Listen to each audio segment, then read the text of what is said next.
And I Good think way to put it. that is a huge thing to be able to understand that I'm not going to prioritize other people that do not prioritize me whatsoever. So I'm going to Mhm. match the energy of making sure that, I'm not the one that's always asking to go to lunch or have drinks or whatever the case may be, that you need to make me a priority as well. And I think that that goes back to that self value of understanding that, okay, you can give people, time and distance, and there's those friends that you can pick right back up, and it, like you never left off. But at least they're making you a priority. And Mhm. I think that was a huge curve for me to be able to understand that there's the people that I don't want in my life. There's the people that, yes, they'll always have a place in my life. But there's the people that you make it to a point that I'm not the priority for you. So let me cross you off that list too. And I'm the That's type. a really Welcome to the Leading Lane podcast for real estate pros by real estate pros with your hosts, Ashley Frederick and Stephen Birch.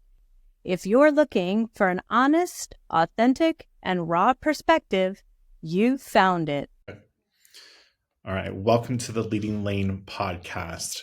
Today we're going to talk about some maybe hot topic, right? Maybe something that's not really discussed too often, but adult friendships and how they evolve and forever change and whatnot. So, um, really, actually, like, what is your overview of what is an adult friendship? And I know that's basic, but let's break it down to make sure we're on the same page. Yeah, this actually came from reading a chapter in the Let Them book, and it literally talks about, adult friendships. And so I think it's like the adult as in like we've established our own lives, right? Either you have a significant other, you're set in your careers, many of you have children, and then there's this now like weird part of this adult friendship where you're trying to like juggle, right? Like your kids in sports and your career and wanting to do more or be better. And then basically, I think like what I find over time is, that some of those friendships aren't made to last past that time frame, or that when you have career changes or you do things, um, just how friends drop off. And I think that that's hard for people. And I get it. It's hard for me too. But I also think that there's a reason that people, drop off. I think, what is it? There's like a friend for like every season or reason, or I can't remember what that, wording is. I think people serve their purpose in life, but I also think that it's hard in these adult friendships and that some of these people are actually, I think, in your way, because I think that there's sometimes jealousy, or maybe because I don't have kids and they do have kids, and like that upsets them that I travel or whatnot. And I think it's a matter of really people have to look at themselves and realize like what is it that they want out of a friendship. And I think one of the things talked about like proximity, it's either like it has to be proximity and consistency. And if not, like, I think it was like 200 hours before you can consider someone like a really good friend, is what she said, which I did say, well, I'm like, well, good thing that we go on like week-long vacations because we get our 100 hours in real fast. But, and I think that that's it. And I think that you have to remember too, it takes two, right? So I also think we like to put stories in our head where like we all get busy and then you don't see someone for a while and you just automatically think someone's mad at you versus like just asking them for coffee. And so I think it's a matter of, as we get older too, just finding the right people and making sure that they're filling your cup and not emptying your cup. So, like, how does it feel? I mean, when somebody is either in your way, or they've already served their purpose, or maybe you've already served your purpose in their life, and that friendship is no longer there. Like, how does that feel on the emotion side that that friend is no longer there? I think it's different for like every friend, right? Because there's like friends and there's acquaintances, and it's kind of like how people played a role in your life. I don't think it's easy. I think that people like to just assume like, oh, we're not friends anymore. That's fine, or I don't like them. And I think we can say that, but I also think like at the end of the day, it's strange, like someone that used to talk to you all the time, or someone that used to like share your good news or your bad news with, right? Like some people that been through some really, like deaths and whatnot, and then they just kind of disappear, or they're not happy for you. I think that we'd be lying if we said that that doesn't sting a little bit, or, you try to make sense of why. I think over time, though, I've just realized that, I mean, I do think it just is like a matter of outgrowing people and realizing that maybe they aren't who you thought they were. And that's the other thing is like we change. Like Mhm. I am 100% not the same person I was 5 years ago, and even more so not the same person I was 10 years ago, Sure. and so I think that it's a matter of how you like can those friendships change with your ever changing goals, dynamics. I think it's like we've talked about too, but even like the crab bucket Mhm. part of it, right? I think that there are some people, and like I have some friends that will sing my praises from like the top of every mountain, right? Like they'll always be extremely happy for you. And then I think that there are some people that, you know, um, maybe don't appreciate it or think that you've been handed something, and then they kind of start to be like negative, and then that's kind of like where this like, bringing you back into the bucket type situation falls into I remember the first time that you told me that an analogy or that saying. the I was crowd. like, what in the world are you talking about? So let's break that down because I think that is something that I've heard more and more and more ever since that you said it. So what does it mean when you talk about the crabs in the bucket, and how does that relate to real life? Yeah, so I mean, like if you think about a bunch of crabs, right, in a bucket, really like their goal is they just keep on like latching on to someone to keep them in the bucket because, right, they think the bucket is probably safe, right? So there's like this you'll see a crab that starts to get out and they'll be on the edge of the bucket, and then someone will pull the crab back down and they won't, be able to get out, or maybe that was to get into another ocean or another boat, right? But there are other crabs that don't want them to move on. But it could also be, right, like the crab was trying to protect them, if you will. So I think there's kind of two caveats to look at that. But I think that I just feel like in general, we live in a little bit of a negative society and can't be happy for others. And I think that's where it is that if we can keep them at our level, like then we're even, and we can keep them here and they can do these types of things where when someone starts to inch their way to be better or happier, or even when people like go through divorces, I think you'll see that too. Like people get really upset with them for separating or whatnot, which to be honest, it's none of our business. Like if it makes them happy, to be outside of that bucket. I don't know where that comes from. I think it's like if you look back to like childhood, right? Like you always like wanted to be part of the inner like group, right? Like everybody played together at recess in these little dynamics. I think it's just the fear of the unknown for the other people. Like when that crab gets outside of the bucket, like then what? Like, Mhm. are they coming back? Have they moved on for good? Like, what does that look like? And I don't want to see them leave, so maybe I'm going to do something mean or something to kind of cut their sails, if you will. Yeah, like I know that it's weird because like everybody says they're happy for you, and you're going through life and you're having success, but then you see them go and do other things behind your back, and you're not involved any longer, and so it's very hard of like how do you not think negatively about it, and it's just this weird kind of in the middle. And you and I have said Mhm. multiple times, like it's lonely at the top. And Mhm. I don't mean that in a negative way, with everybody else, but like if you don't have the positive people that are around you and they're out there, collaborating together without you, like you're there by yourself. And so you're that lonely crab outside that bucket, and that's scary for you too. But at the end of the day, like I don't want to be inside that bucket. I don't want to be just Mhm. locked in there, and I don't want to have other people cut me at my legs or whatever the analogy needs to be. And um Yeah, I mean, I think that it's weird too because I think like other people make like a story in their head themselves, right? So like when you talk about when you're not invited to things and whatnot, a lot of times I'll be like, oh, like that looked like a lot of fun last weekend, and they'll be like, oh, you're just so busy, like we figured you would never have time, and I was like, I mean, actually, I was at home at the whole entire weekend by myself, but thanks for thinking of me, right? So it's like they put this notation in their head that you're too busy for them, and I don't understand why we do that, like for my friends, like I just reach out to them if they're available, great. If they're not, okay, I'm like maybe next time. So I think that that's the other thing about like adult friendships too is that it does take work, right? So I have been really working on it to do like for me like it's once a week. So like once a week I try to meet with one of my friends for coffee. And I let that go for probably like 3 or 4 months. Holidays was hard. And I think that you don't realize how much it affects you until it's been a couple weeks and you're like, God, I haven't like talked to someone that gets me, or like someone here that you can talk about like things that are going on in town or whatnot.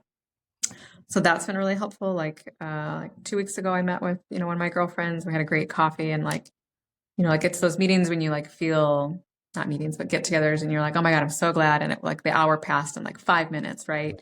But we're also talking about like what we're going to do to conquer the world in the next 5 years, right? Like those are great conversations to have instead of like somebody that wants to just go out for coffee and like bitch about everybody that they're mad at. Like, I don't have time for that. Like, I understand there's a part of like venting if something's going on in your life. I'm totally down for that. But I think there are certain people that are just intrinsically like tuned to negativity and drama. And that is so overwhelming and not worth it. Like in the same sense, like I got to have like a 2 hour coffee with another girlfriend last week, and the same thing. And it had been like 3 months. And so, a lot happens in 3 months and you have to catch each other up really fast. But we always text each other afterwards, like, oh my God, I'm so glad we did that. We should do that more. And so I think, even another girlfriend I haven't seen for a while, and I just texted her and I was like, God, it's been forever. Let's have coffee next week. And then, right, like I have coffee on Wednesday. And I think that that's on us a little bit to like, if there are the really good people in your life, like to make sure that you are making time for them. Because I don't necessarily think that other people think that, or like, right, they just see us as busy and we're doing well and they have all the friends in the world, and so like we don't need to check in on them, when I don't think it's true. I mean, I think like you have to check in on everyone, but I think we could all do better about that. Mm-hmm. And so do you feel that like, I mean, it's a two-way street. That's definitely Mhm. what I'm hearing. And when people are not putting in the effort and they're making these assumptions or giving themselves these stories, like what is the proper way, or what is the way that you handle that situation? Like how do you handle the situation and just let it sit there? I think it depends on the person. I think it also depends on like other things that are going on. And I think, especially when you go to small towns, which you can relate to, I mean, things get back to you and you're like, well, I mean, maybe this friendship has ran its course. For me, I mean, I guess if it is something that I really care about, I normally will reach out and be like, hey, like, is something up? You seem off, and I think same thing. Like I've done that with a friend and I've reached out a couple times, and we always say we're going to get together and we don't. So, I mean, then you kind of, it's a realization of maybe that has ran its course. I think what I would, propose to people is like, it doesn't mean that it's a negative thing. It doesn't mean that you have to be mean or nasty to, I mean, some of these people like were parts of your major parts of life, and I am thankful. Like there are some friends that like, I don't know, I think I was officiating at their wedding, right? And they got divorced, and like, we don't hang out like nearly as much as we used to, but every time I see her, it's like we pick up where we left off from. So like, there are those friends out there that you don't have to see all the time and that they'll always be there for you. But in the same sense, like I thought, like I even said to her, I was like, we should really do coffee. Like again, like you have to be putting out that vibe of I miss you, whatever. But I also think it's very, very real to realize that some people are just not the right fit anymore, and it's okay. It doesn't have to be bad, but I think that's really hard. I mean, I was talking with, my admin about that. Like it's hard because you try to think about like, oh, I've spent like 10 years doing this, this, and this, and this, and then you're like, and then it's like gone one day. But in the same sense, I think about people like that weren't in my life in the last like 3 years. I mean, like you and Ryan, like literally that was 3 years ago. Like now it's like I have this other time for people that do love and care about me that I can fill that with more so, or, people that we met in New York, right? Like they're great people. So I think that there's like this weird thing of trying to find like, like what's the old, like make new friends, but keep the old, right? So it's like you have to find that conundrum of where that actually works so that you're still moving forward Mm. and you're outside this bucket and you can go in the ocean freely and maybe find other crabs to tag along with, or, to Or lock whales. hands with and move forward. I mean, if you want to hang out with whales too, right? Like it doesn't matter. Like you can I'm go. gonna hang out with the shark, but anyway. One of the things that I wrote down here is it took me a long time when people would say, oh, I'm too busy, and it wouldn't be like I'm too busy; it's that they are too busy. and let's get together later on, or whatever, kind of push the Yeah. kicking the can down the road, if you will. But what I've learned is, like, are you really too busy, or am I just not a priority? And I Good think way to put it. that is a huge thing, to be able to understand that I'm not going to prioritize other people that do not prioritize me whatsoever. So I'm going to Mhm. match the energy, of making sure that I'm not the one that's always asking to go to lunch or have drinks or whatever the case may be. That you need to make me a priority as well. And I think that that goes back to that self value of understanding that, okay, you can give people time and distance, and there's those friends that you can pick right back up, and like you never left off. But at least they're making you a priority. And Mhm. I think that was a huge curve for me to be able to understand that there's the people that I don't want in my life. There's the people that, yes, they'll always have a place in my life. But there's the people that you make it to a point that, I'm not the priority for you. So let me cross you off that list too. And I'm the That's type. a really good point. I guess I didn't think about it that way, but I appreciate about that because I mean, let's be honest, like we're all busy, but if like Right. a friend reached out to you and was like, "Hey," and then you're like, "Oh, it's gonna be like 3 months before I can meet with you," like I can guarantee you that somewhere in the next 6 weeks, you could probably find an hour if you actually cared about me that much. You'd find that time. So I appreciate that. I mean, like I always try to think about when friends reach out to me and ask, like, "Do you have time for coffee?" Like and like our schedules are busy, but right, like I'll try to move something around because I always feel like if a friend is reaching out, like they probably need something or they need a shoulder to cry on, right? Or like as someone to, like my friend Heather, like bring them back to reality. Like, okay, so like, yep, you got that all out of your system. Now let's come up with a game plan, right? And so I think you make a good point. Like, I don't know, whenever my friends reach out, I try to adjust my schedule for that. But if someone's not willing to do that for you, then as much as that might suck, it's probably a clear sign that you guys just aren't aligning anymore. Yeah. And a great book, to with kind of goes in line with this, is The Go Giver. And essentially it's talking about how, like, you're not looking for the relationships to receive out of it. It's what can you bring to the table that you can give to others, to be able to advance on, which leads you to the connectors and to all these other people. So I think it's also understanding that not am I going to get something out of every single interaction or every single friendship, but what is it that I can provide to them and be able to help them along the way too.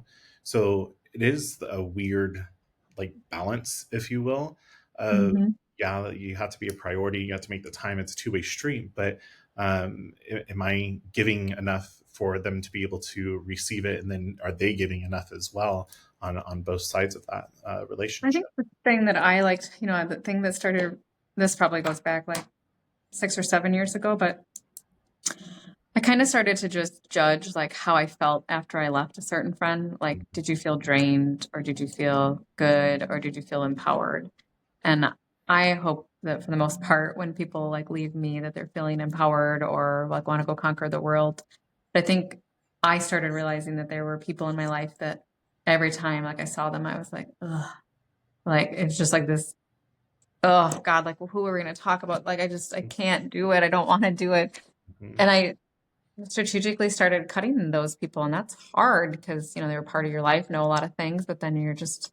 I think I said it was originally Girl Wash Your Face is like that was the first book that I read, and then I was like, fuck, I need to get some of these people like out of this because they're not jiving with my mojo. And then it's funny just how you like start to propel like when you're it's like a snowball, right? So like once you start being surrounded by all these like good happy people that love you and want the best for you, like that snowball can move that much faster. That snowball gets bigger, but it's just it's an awareness, if you will. And I think sometimes we have to almost like do like a quarterly check-in with ourselves, like how are these people making us feel.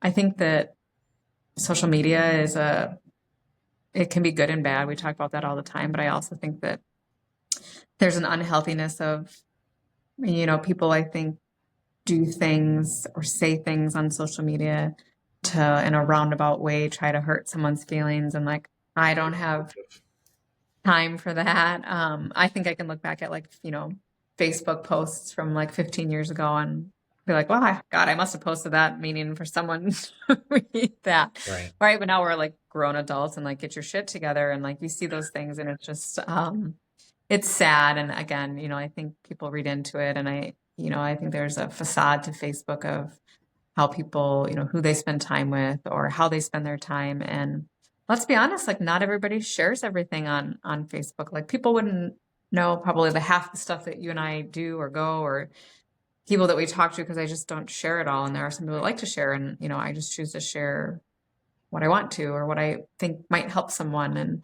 And some people might like that, some people don't. I think we even talked about that last week. I really debated on sharing this post about me not getting a Valentine in third grade. But it was interesting after I had a couple conversations about it, like you look back at how that could have affected you like today, right? And not thinking you're good enough or who else isn't getting a Valentine today that's in a really shitty spot. And so I decided to post it just hoping that I could impact someone's day or somebody would feel better. And it was actually kind of funny, like the amount of people were like, oh, thanks, I like needed that pick me up. And right, they're not like putting that out there for everyone to read. They're sending me a personal message, which is what I love, right? And I'm not going to go blast that personal message somewhere. But I think that that's where there are good means of Facebook that we can use. And if we can use good means to empower people and let people know that they're not alone, like it's okay to be vulnerable instead of trying to use it, maliciously, I think. Absolutely. And I think that's I mean, you shared that you weren't really going to post that. Yeah. You debated on it, right? And, I think that even with this too, like I struggle with putting that stuff out there all the time. And I mean, kudos to you for doing that, because there's so many different things, large or small. It doesn't matter if it was a long time ago or just yesterday, that affect people that we don't realize of how much of that weight we still carry around with ourselves. And it's funny because one of the things I wrote down here too was the I about said croissants. That's not it.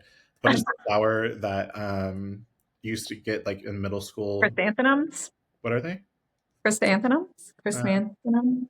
No, Oh, corsages?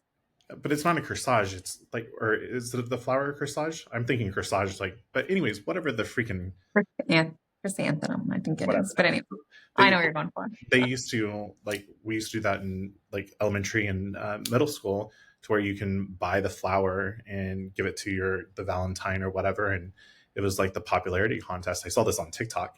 I was like, oh my God, I totally forgot about that. And then I read your post about like not getting, Valentine stuff. And I was like, oh my God, like I did not realize of how much, elementary school Valentine, middle school Valentine stuff, that it really, maybe that's why I freaking hate Valentine's Day, because I think it's so freaking commercialized and I don't like Right. it. Right. But in reality, it's probably because I was one of those people too that didn't receive anything, or and never received that flower, but also, was I really the person that was sending it and putting that out there? I was just putting the wall up and, didn't feel that I had anybody there. So, Right.